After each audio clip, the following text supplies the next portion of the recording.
Okay, good morning everybody, and Hazak Baruch, thank you for joining us on this beautiful Thursday morning, Chol HaMoed, second day of Chol HaMoed, for us that live in Chutz La'aretz of Sukkot, second day of Chol HaMoed, and I hope everyone's having an amazing holiday so far. I hope everyone's enjoying their family and friends on these beautiful, happy days of Sukkot. I asked someone what they're doing today.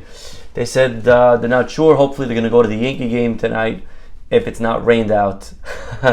I said, I don't know, man. Someone's saying Mashiva Ruach too early. Yemach Shemo. Okay, fine.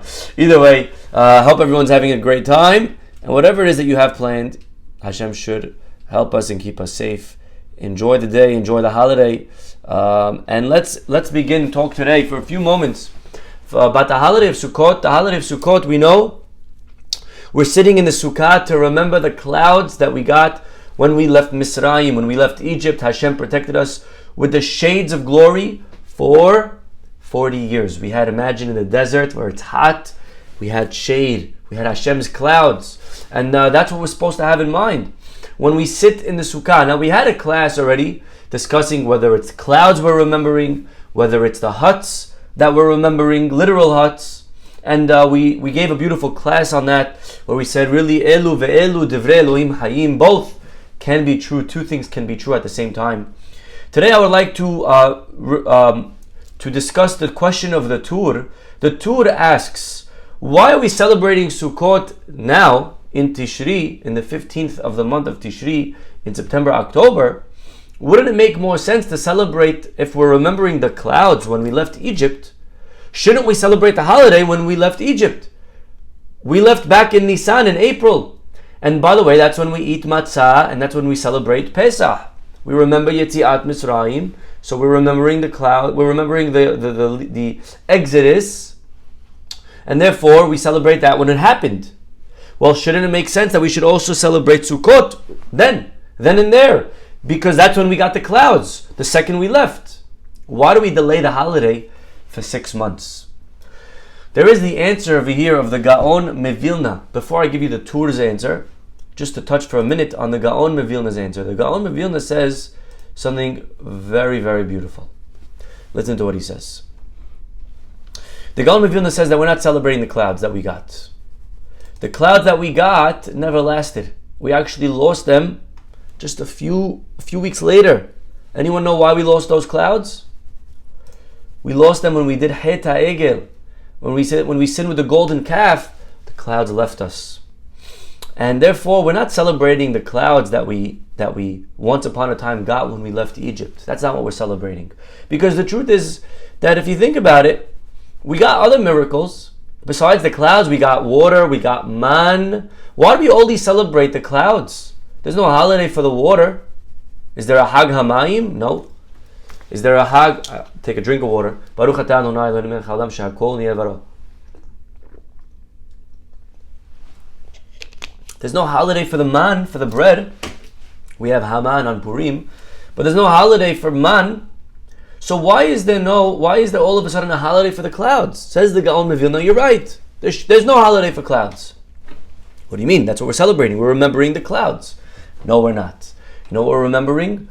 We're remembering not the clouds that we got when we left. Those clouds, by the way, they didn't even stay for long. We're remembering the clouds that we got back after we were forgiven for Chet HaEgel. You see, Moshe Rabbeinu, after we got forgiven, he went up, he prayed for 40 days, and God says, okay, I forgive you. But, I'm going to send my angel with you. He's going to guide you on the road. What does that mean, the angel of Hashem guiding us? What it means is that the level of connection that we were going to have with God after the Egel wasn't going to be the same level that we attained before the Egel. You know, a lot of times when you're in a fight with somebody, so you make up, I'm sorry, I shouldn't have, I was childish, I was being babyish, truce, okay, and now you're back on okay terms, you're back on neutral terms. You're not going to try to hit the guy's car anymore without telling him. You're not going to make a dent in the guy's, right, in his bump. Okay, fine. We're going to be parv, right? But the relationship is still not as good as it used to be. You see, in English we could say, you forgive and you forget. But the truth is, there's another level, and that is restore. On Sukkot, what happened was that Hashem didn't just forgive us and Hashem didn't just forget what we did, but He restored the relationship back to how it was before we even messed up. That is very high. That is very hard. I could forgive you, but as if it never happened, and to be full in love with you, as if we never fought and as if the words were never exchanged, that's always going to be in the back of my mind lingering. But so it says Moshe, we don't want that. We don't want you to send your angel and to just have someone else take us in. We want you. We want the original. We want it to be back how it used to be. We want a relationship of love on the highest level. And God says, okay, come back for 40 more days, a third 40, and make your own luchot, and then I'll forgive you. And finally, on the 40th day, Hashem said on Yom Kippur, Salahti kidvarecha, and I'm going to, instead of the angel, I'm going to bring back my Shekhinah down to you. The clouds will return. And when they returned, the Gaon of Vilna says, if you do the math, they were commanded to build the Mishkan. The Mishkan was God resting His presence, the Mishkan from the word Shekhinah. The Mishkan was going to bring back the Shekhinah onto us. Well, Moshe came down on the 10th. He told them about the Mishkan on the 11th. They collected for 2 days the materials needed. That's the 12th and the 13th. On the next day, the 14th, they said, "C'est tout. We don't need any more. Enough materials." And on the 15th, they started building Mishkan. And says the Gaon Mevilna, if you do the math, the 15th of Tishrei, when they started building the Mishkan, is when the clouds came back. And that is when we celebrate the holiday of Sukkot. Because that's when the Shekhinah came. That's when the clouds returned to the Jewish people. And so therefore, we're not celebrating the original clouds. We're celebrating a deeper love and connection with God that we got when the clouds returned after we lost them. That's why there's no holiday for water or for the man. We never lost them. We're not celebrating just random miracles. We're celebrating a ahava, a love. We know that the Sukkah itself is God's way of hugging us. The walls, the amount of walls that you need. Anyone know how many walls you need for a Sukkah? The halacha is you need 2.5 amatayim, 2 amot, and a tefah. 2 walls and a half. Well, if you look at how someone hugs somebody, if you look at a hug, it's a wall, and a half, right? And a tefah. So Hashem hugging us, He's bringing us into His Sukkah. That's a beautiful idea. And that's why, by the way, you ready for this? Because we're not celebrating the original clouds, we now understand why the women are exempt. If you think about it, women, why are they exempt from Sukkah? They should be obligated. The same way they have to read Megillah, the same way they have to light Chanukah candles. Even though it's a time-bound mitzvah, which is usually they're exempt, but there is a rule. Af hen hayu be'oto hanes. They were in the miracle. Anytime ladies were in the miracle, they have to participate in the holiday. So Megillah, they were supposed to be annihilated. They were in the miracle of the salvation from Haman, and therefore they have to celebrate Megillah. They were in the part of the time of Chanukah, they were going to get wiped out spiritually or whatever it was, and therefore they have to light the candles. If that's the case, weren't the women also part of the clouds? Shouldn't the women also have to celebrate Sukkot? Answers the Gaon Mevilna, well, we know the women never did Het HaEgel. When the men came and asked for the jewelry, the women didn't participate. They had emunah. They said, Moshe is coming back. We believe he's coming back. And therefore the women, they never lost the clouds. If the ladies never lost the clouds, we now understand why they don't have to celebrate Sukkot. Because Sukkot is celebrating the return of the clouds. The ladies never lost them. The ladies had them all along. They were always spiritual. The same way ladies, they celebrate. By the way, there's a custom that the women, they don't work on Rosh Chodesh. I don't know if you want to tell your wife this one. But some ladies, they don't work on Rosh Chodesh. Because why? Rosh Chodesh, we have the 3 holidays, Pesach, Shavuot, Sukkot, corresponding to the 3 Avot, right? Avraham, Yitzchak, Yaakov. Pesach is Avraham, right? He fed the guests matzot. And Yitzchak is the shofar, Shavuot, the shofar that was sounded on Har Sinai. And Yaakov is Sukkot. Remember, he built for his cattle Sukkot. Each Av is another holiday. And then the 12 tribes, the 12 Shvatim, were given the 12 Roshei Hodashim. Rosh Chodesh is a holiday. That's why on Rosh Chodesh we say Musaf. I don't know if you knew this. On Rosh Chodesh, why do we pray Musaf? Because it's a holiday. It's not a regular day. So the Rashi Hodashim, there was supposed to be 12 of them. Each tribe was supposed to have another one. But when the tribes did Het HaEgel, they lost the Shvatim, they lost the months, and instead they were given to the women. And that's why the women don't work on Rosh Chodesh. Some ladies are Machmir, they don't work all year long. Okay, fine, I'm sorry about that. But Rosh Chodesh is a ladies' holiday. Why? Because they didn't do Het HaEgel. And for that same reason, the women have to... watch this, you ready? We know that there's a custom, some people, they don't wear gold jewelry on Yom Kippur. Why? Because you don't want to remind God of the Egel, right? But says Rav Eger, that's only for the men. A lady's allowed to wear gold jewelry on Yom Kippur because a lady never did Het HaEgel. And for the same reason, he says, that's why it says like on Mevilna, women are exempt from Sukkot because we're celebrating the return of the clouds. Ladies never lost the clouds to begin with. They never did Het HaEgel. So this is all from the Bet Midrash, beautiful ideas on the Gaon Mevilna's answer of why we're celebrating Sukkot now in September. Because it's now that they came back right after Yom Kippur. Beautiful. But there is the answer of the Tur himself. The Tur himself, the OG, the one who asked the question. Listen to the answer that he gives. He says, because in Sukkot, in Pesach time, when we got the clouds originally, really you should celebrate it back in April. That's the real answer. Yes, you're right. Good question.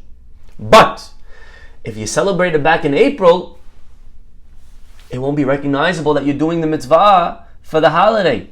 It's not recognizable that you're sitting in the Sukkah for the mitzvah because everyone's going out into their huts, into their summer homes. April, May, it starts getting warm outside. Everyone's going outdoors. Everyone's going in that direction. And if a Jew were to go in that direction and going out into his sukkah, we wouldn't be able to tell. And therefore, you know what we do? You know what we do? Says the Tur, we delay the holiday 6 months. When everyone's coming back in the house, it starts getting cold, it starts raining. Now we go out of the house. We go into the sukkah. And what the Tur is telling us is that as a Jew, we should not perform mitzvot just by the way. Just by the way. It happens to be that I had a summer home anyways. Anyways, I'm going outdoors. So you know what? I might as well also sit in a sukkah. It's here. Sometimes we live life by the way. And you can't do mitzvot like that. We shouldn't multitask when we do mitzvot. We shouldn't try to knock 2 birds with 1 stone when we do mitzvot. You know, I'm anyways going into the summer house, so why not also do a mitzvah? That's not how mitzvot should be approached. Mitzvot need attention. Mitzvot need intention. Mitzvot tzerichot kavana. Mitzvot need to be premeditated. Because things that are important in life, you don't just stumble into them. You don't just walk into them. You know, sometimes we live life like that. You know, we're anyways going to, I'm going to meet a customer, and he says, all right, listen, we're praying mincha. Say, all right, you know what, I guess I'm here, I might as well join you. What do you mean might as well join you? That's why you're praying? Because you happen to be at the right place at the right time? And if you weren't here, then you wouldn't? Someone asks you for a lift. Could you take me there? Oh, you know what, I'm going there anyways. And if you weren't going anyways, what would we do? Would we leave the guy? We wouldn't grab the opportunity for hesed? Mitzvot, we don't do them when they're convenient only. We don't just sit in a sukkah because it's the summer. And anyways, I'm going out into my summer home. And anyways, I'm in a sukkah. Anyways, I'm in a shack. Anyways, I'm sitting in a hut. So I might as well maximize and also get brownie points. No. A Jew sits in a sukkah when it's freezing, when it's cold, when it starts going indoors. We go into the sukkah. By the way, the pasuk says, Hag HaSukkot ta'aseh lecha. You should make a sukkah. Shivat yamim for 7 days. Now the word ta'aseh we know is usually future. The pasuk should have said Hag HaSukkot aseh. What's ta'aseh? So a nice hidush over here. The Sfarim say that there's a promise for those who sit in a sukkah, ta'aseh, that they'll do it next year again. There's a promise of long life when it comes to a sukkah. Now, why is that? Not for now. But there is a promise of ta'aseh. But besides a nice omen, there is a halacha learned from here. Hag Sukkot ta'aseh, that the sukkah has to be made. Ta'aseh velo min ha'asui. You got to make the sukkah. The sukkah cannot be something that was made by itself. Example, I'll give you an example. Let's say you have 4 walls in your backyard.